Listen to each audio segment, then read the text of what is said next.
Hello and welcome to fun learning. साथियों, बहुत बहुत स्वागत है आपका हमारे यूट्यूब चैनल फन लर्निंग में।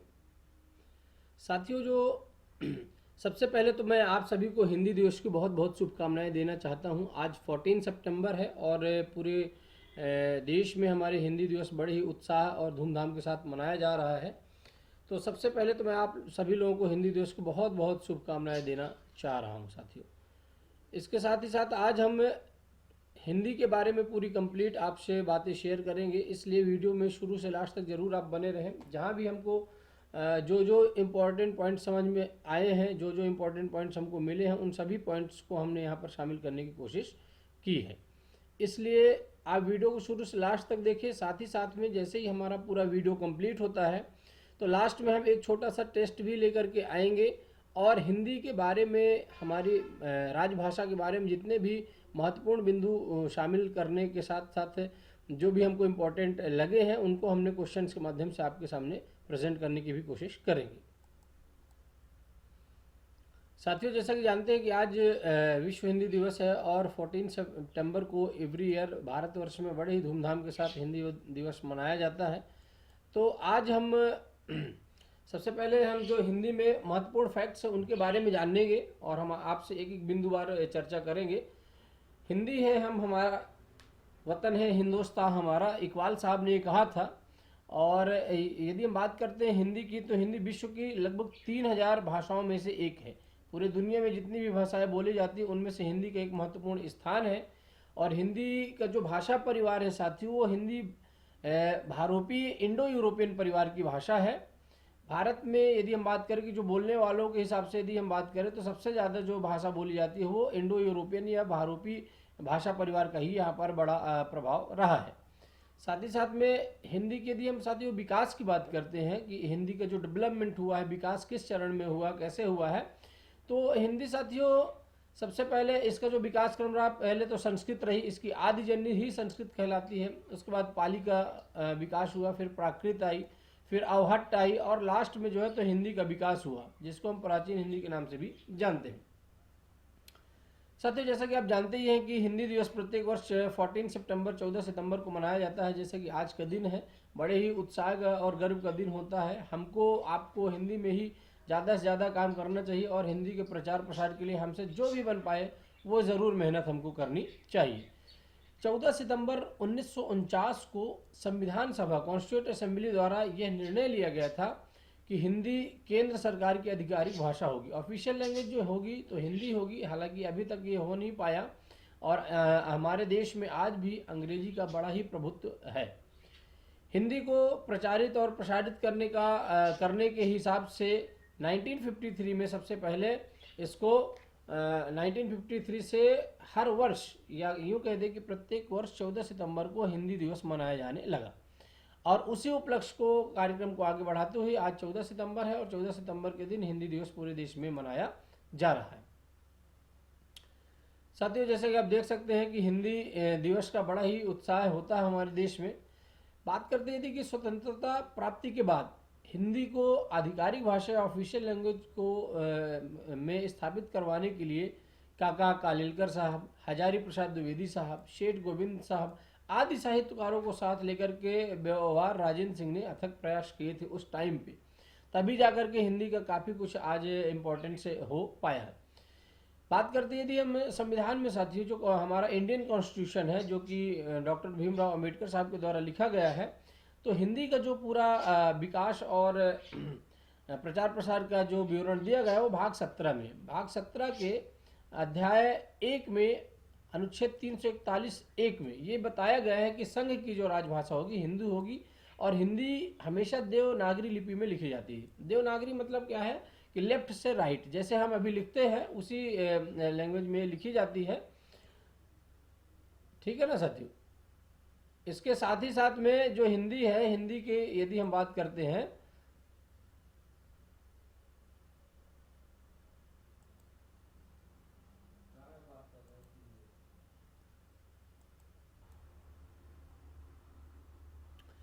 अध्याय 4 में साथियों अनुच्छेद 351 में हिंदी के विकास के उपबंध में किए गए हैं और ये बताया गया है कि संघ की जिम्मेदारी ये होगी, संघ की ये जिम्मेदारी होगी कि आपका जो हिंदी का पूरा विकास है, प्रचार प्रसार है, वो पूरी ही रिस्पॉन्सिबिलिटी के साथ पूरे देश और दुनिया में आपको करना है।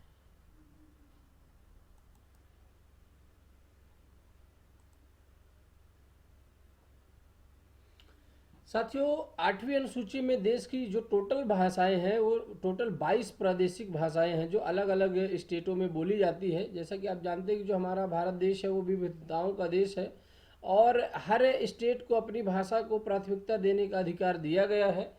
कायदे से ये एक तरह से बहुत अच्छी बात भी है, लेकिन दूसरी तरफ से हम देखें तो एक बड़ा दुर्भाग्य भी है कि हमारे देश की कोई भी एक भाषा नहीं है।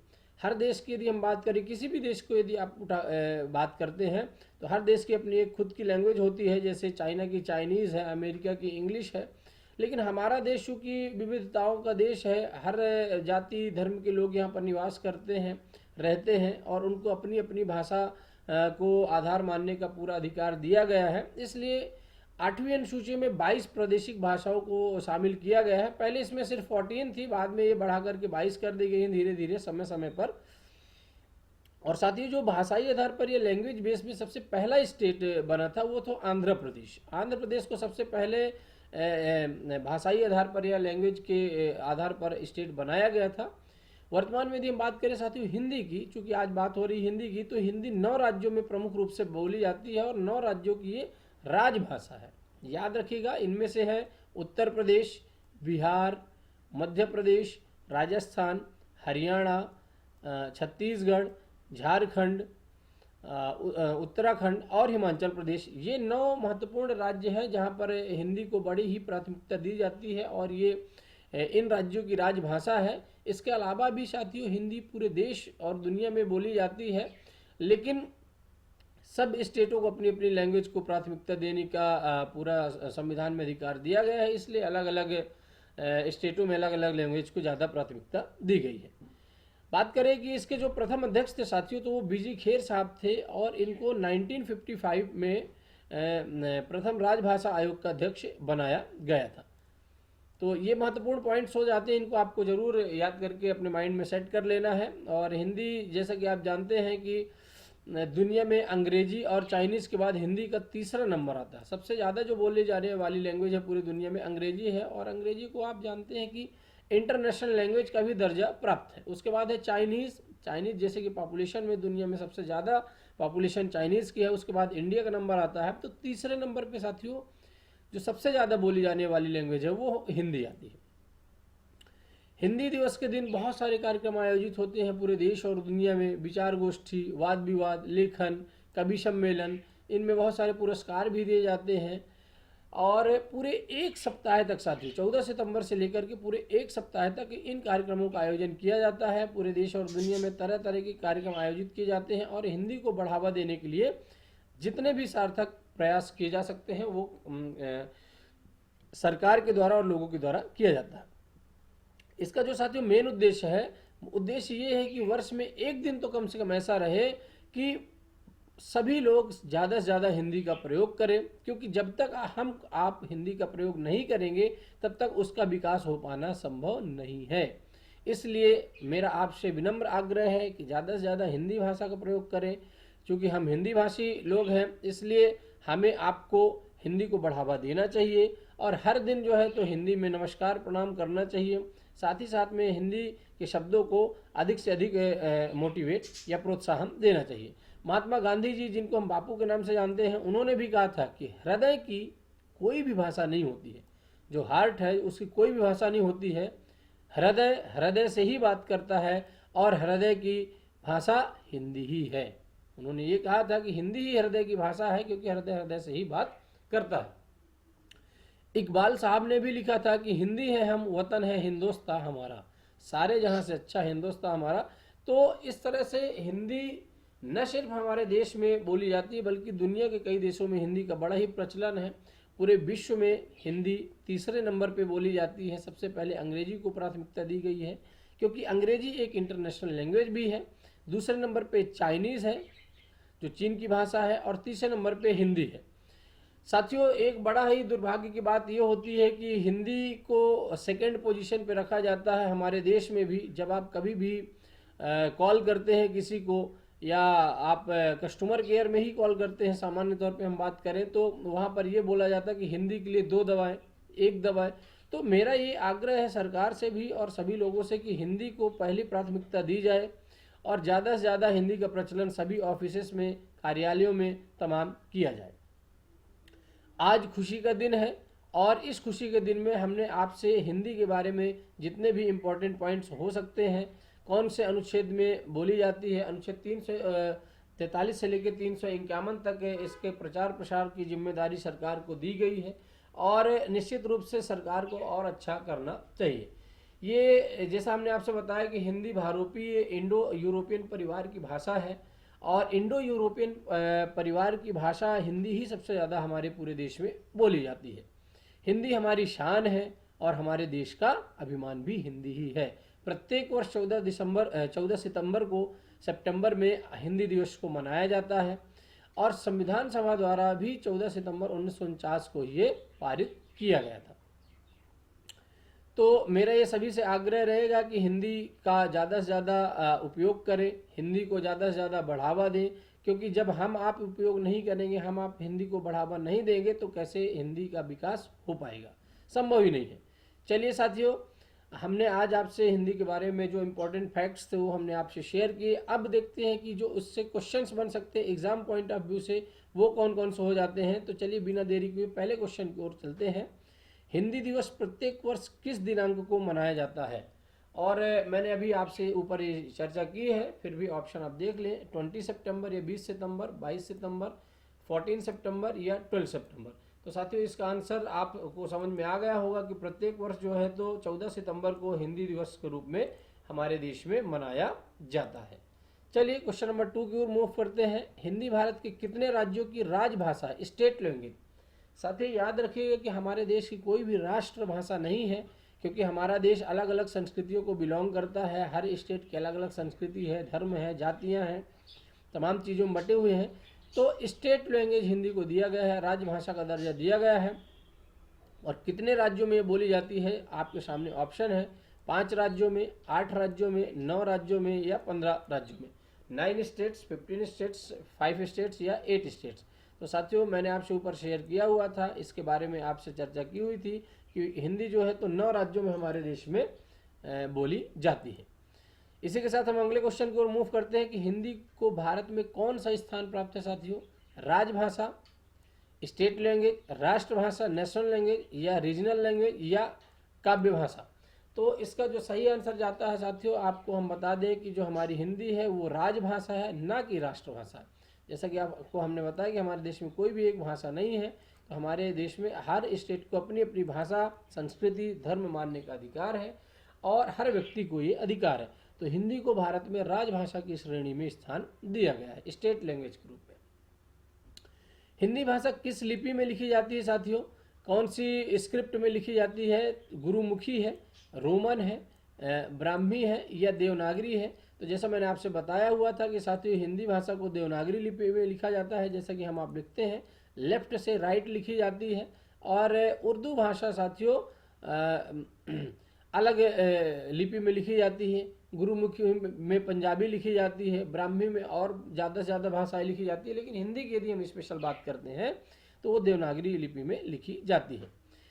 प्रश्न नंबर 5 है साथियों कि हिंदी किस भाषा परिवार की भाषा है, किस ग्रुप में बिलोंग करती है? तो मैंने आपसे बताया हुआ था कि ये जो ऑप्शन है इसका बिना देरी किए हुए मैं आपको आंसर सीधे बता देता हूँ कि इंडो यूरोपियन या भारोपीय परिवार की भाषा है। ऑप्शन में आपके सामने द्रविड़ भी मिलेगा, आस्ट्रिक भी मिलेगा, चीनी तिब्बती भी मिलेगा। पूरी दुनिया में साथियों 4 ही प्रकार के भाषा परिवार है, भारोपीय, चीनी तिब्बती, द्रविड़ या आस्ट्रिक। तो हमारी जो हिंदी है वो भारोपीय परिवार की भाषा है और सबसे ज़्यादा साथियों हमारे देश में भारोपीय परिवार की भाषा बोलने वाले लोग ही रहते हैं। नेक्स्ट क्वेश्चन है फ्रेंड्स कि हिंदी की आदि जननी कौन सी है? पाली भाषा है, प्राकृत है, संस्कृत है या अपभ्रंश है? तो साथियों जो हिंदी का जो विकास हुआ है वो संस्कृत से हुआ है और हिंदी की जो आदि जननी भाषा है वो संस्कृत है, इसलिए इसका ये आंसर सही हो जाता है। प्रश्न नंबर 7 की ओर मूव करते हैं कि किस तिथि को हिंदी को राजभाषा या स्टेट लैंग्वेज बनाने का डिसीजन लिया गया था? ऑप्शन है 15 अगस्त 1947, 26 जनवरी 1950, 14 सितंबर 1949 या 14 सितंबर 1950। तो इसका जो सही आंसर जाता है साथियों, हम उम्मीद करते हैं कि आपको इसका आंसर समझ में आ गया होगा कि प्रत्येक वर्ष 14 सितंबर को हिंदी दिवस मनाया जाता है। तो 14 सितंबर 1949 को सबसे पहले हिंदी को राजभाषा घोषित करने का निर्णय सरकार के द्वारा लिया गया था। ओके, इसी के साथ हम अगले क्वेश्चन की ओर मूव करते हैं। भारतीय संविधान में किन अनुच्छेदों में राजभाषा संबंधी प्रावधानों का उल्लेख किया गया है? 343 से 351 तक, या 434 से 315 तक, या 343 से 153 तक, या 443 से 135 तक। चार ऑप्शन आपके सामने है साथियों, इसका आपको सही आंसर देना है। यदि आपने वीडियो को अच्छे तरीके से ऊपर पॉइंट्स को समझा है तो आप निश्चित रूप से इसका आंसर सही तरीके से आप बता पाएंगे। और इसका जो आंसर है साथियों वो है अनुच्छेद 343 से लेकर के 351 तक, जिसमें तरह तरह के अनुच्छेदों में भाषा को डेवलपमेंट करने का, सुप्रीम कोर्ट हाई कोर्ट में लागू करने का, ये तमाम चीज़ें इसमें डिस्क्राइब की गई हैं। प्रश्न नंबर 9 है साथियों कि वर्तमान हिंदी का प्रचलित रूप है कौन सा है? जो वर्तमान में हिंदी बोली जाती है वो कौन सी बोली जाती है? अवधी बोली जाती है, या देवनागरी बोली जाती है, या खड़ी बोली है, या ब्रजभाषा है? तो साथियों वर्तमान में आप जहाँ भी जाएंगे तो आप देखेंगे कि खड़ी बोली का प्रयोग सबसे ज़्यादा होता है। इसलिए जो वर्तमान में जो प्रचलित रूप है हिंदी का वो कोई और नहीं है, वो बल्कि खड़ी बोली है। इसी के साथ साथियों हम अपने क्वेश्चन के आखिरी क्वेश्चन में पहुँचते हैं और ये देखते हैं कि वर्ष 1955 में गठित प्रथम राजभाषा आयोग के अध्यक्ष कौन थे? अध्यक्ष की बात की जा रही कि जब स्टेट लैंग्वेज डेवलप की जा रही थी तो उस टाइम पे प्रथम राजभाषा आयोग के अध्यक्ष किसको गठित किया गया था? ऑप्शन आपके सामने, बीजी खेर साहब, सुनीति कुमार आचार्य साहब, जीबी पंत साहब, या पी सुब्बोरोयन साहब। तो साथियों जो प्रथम अध्यक्ष थे वो 1955 में गठित प्रथम राजभाषा आयोग के प्रथम अध्यक्ष थे, वो कोई और नहीं थे बल्कि वो बीजी खेर साहब थे, और बीजी खेर साहब ने ही अध्यक्षता पहली बार की थी। तो साथियों इस तरह से ये जो हमारा आज का टॉपिक रहा है हिंदी, चूँकि आज हिंदी दिवस पूरे देश और दुनिया में मनाया जा रहा है, तो हिंदी के बारे में जो इम्पोर्टेंट फैक्ट्स हैं कि कब से कब तक मनाया जा रहा है, कौन सी हिंदी की वर्तमान में प्रचलित भाषा है, किस सन से ये लागू किया गया है, तो हमने आपसे बताया था कि 1953 से लगातार प्रत्येक वर्ष 14 सितंबर को हिंदी भाषा के हिंदी दिवस के रूप में मनाया जाता है। और हिंदी के प्रचार प्रसार के लिए अनुच्छेद 343 से लेकर के 351 तक अलग अलग अनुच्छेद दिए गए हैं जहां पर हिंदी के प्रचार प्रसार को बढ़ावा दिया जाना है। इसके साथ ही साथ में हमने आपको ये भी बताया कि हमारा देश जैसा विविधताओं का देश है और सभी स्टेटों को अपना जाति धर्म मानने की पूरी आज़ादी है। तो हमारे देश में 9 स्टेट ऐसे हैं जहाँ पर हिंदी को राजभाषा का दर्जा प्राप्त है। ठीक है ना साथियों, उम्मीद करते हैं आपको सारी चीज़ें समझ में आ गई होगी। तो बिना देरी किए हम अब चलते हैं आज के क्वेश्चन के ऊपर, जिसका आंसर आपको कमेंट करके हमको बताना है। यदि आपने वीडियो को सही तरीके से देखा समझा है तो इसका आंसर भी उम्मीद करते हैं आप हमको देंगे। सबसे महत्वपूर्ण क्वेश्चन है और ये कई बार एग्जाम्स में भी पूछा जा चुका है, इसलिए इस क्वेश्चन को शामिल करना बहुत ज़रूरी हो जाता है कि भाषाई आधार पर या लैंग्वेज बेस पे सबसे पहले किस राज्य का गठन किया गया था? किस राज्य का गठन भाषाई आधार पर किया गया था? इसका आंसर आपको साथियों कमेंट करके हमको आप बताएंगे, ताकि हम भी ये समझ सकें कि आपने इस वीडियो को अच्छे तरीके से समझा है और हिंदी भाषा के महत्व को भी आपने अच्छे तरीके से समझा है। हम ये जानते हैं कि वीडियो आपको पसंद आया है और पसंद आना ही चाहिए क्योंकि ये भाषा के बारे में है। तो आप हमारी वीडियो को और भी जो अपडेट्स हम समय समय पर करते रहते हैं, तो आप फेसबुक पेज हमारे सोशल मीडिया हैंडल्स पे ज्वाइन कर सकते हैं, फन लर्निंग के नाम से है। साथ ही साथ में आप इंस्टाग्राम में आप हमको फॉलो कर सकते हैं, जहाँ पर हम समय समय पर वहाँ पर अपडेट्स डालते रहते हैं। इसके अलावा साथियों आप फन लर्निंग जो टेलीग्राम चैनल है उसको भी आप ज्वाइन कर सकते हैं, क्योंकि यहाँ पर हम साथियों अपना PDF जो है तो डालते हैं, ताकि आप उसको बाद में भी अच्छे तरीके से रिवाइज कर सकें। साथियों यदि आपको ऐसा लगता है कि वीडियो में इम्पॉर्टेंट इन्फॉर्मेशन दी गई है और वीडियो हमको हेल्पफुल थोड़ा बहुत भी हो सकता है, तो निश्चित रूप से आप सोशल मीडिया हैंडल्स को ज्वाइन तो करें ही करें, वीडियो को लाइक करें, हमारे चैनल में यदि आप नए हैं तो चैनल को सब्सक्राइब करें, कमेंट करें, अपने दोस्तों साथियों घर में शेयर करें, फ्रेंड्स को शेयर करें, जो पढ़ने वाले हैं उनको शेयर करें, ताकि इस वीडियो का वो अच्छे तरीके से उपयोग आगे भी कर सके। साथियों, तो आज का हमारा वीडियो यहीं समाप्त होता है और हम मिलते हैं अगले और एक इंटरेस्टिंग और मज़ेदार वीडियो के साथ। Be always positive and thank you. And एक बार फिर से हिंदी दिवस की बहुत बहुत ढेर सारी शुभकामनाएं, बधाइयाँ। जय हिंद, जय भारत।